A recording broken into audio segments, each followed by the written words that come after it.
Now I'll go to my poetry. This is from my book, War Surrounds Us, a couple of years old now, the book. This poem was selected as a poem of the week about a year ago in Haaretz. Again, the world has gone mad again, and again voices in sight. Then hoarse leaders pretend to have been polite. They did not shout fear and hatred to explosive tension, to a thin wire stretched, first sounding a note, then cracking, snapping in two, each piece twisted. The world goes mad again. The leaders call for calm, like arsonists who work in the fire department. The fires burn in the streets at night. The checkpoints flow with blood and tears, and most of us just want to go to work, have coffee with friends, teach our children something other than this craziness in a world gone mad again. And most of us want to turn away and not see the burning, the smoke, the arsonists lining up toy soldiers at borders, ready to pounce, to attack, to burn again.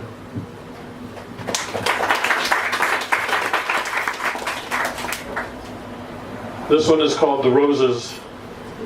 These poems all are from the conflict of a couple of years ago, the Gazan conflict that we had.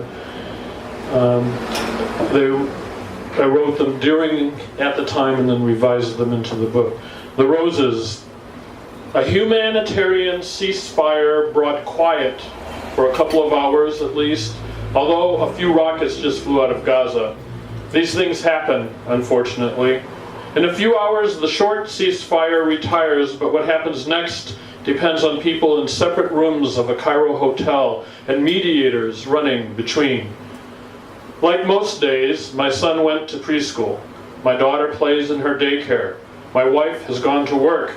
Papers wait for me to read them, and students wait to hear their grades. Clouds watch indifferently.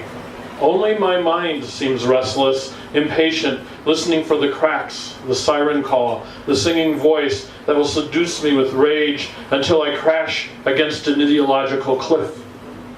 A large half-moon shone in the morning's bright cerulean sky.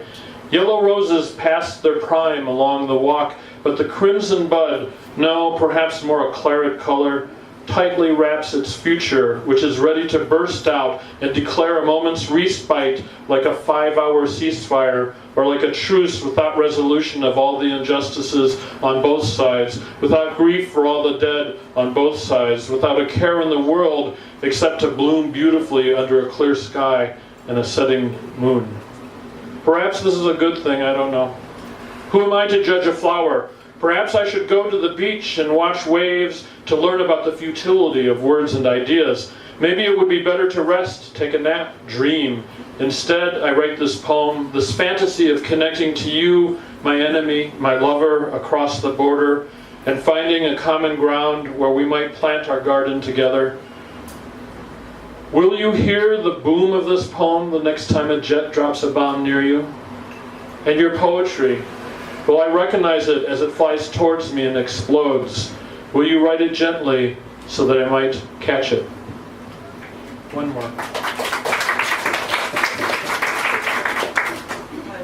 And this one is called The Cost of Yellow.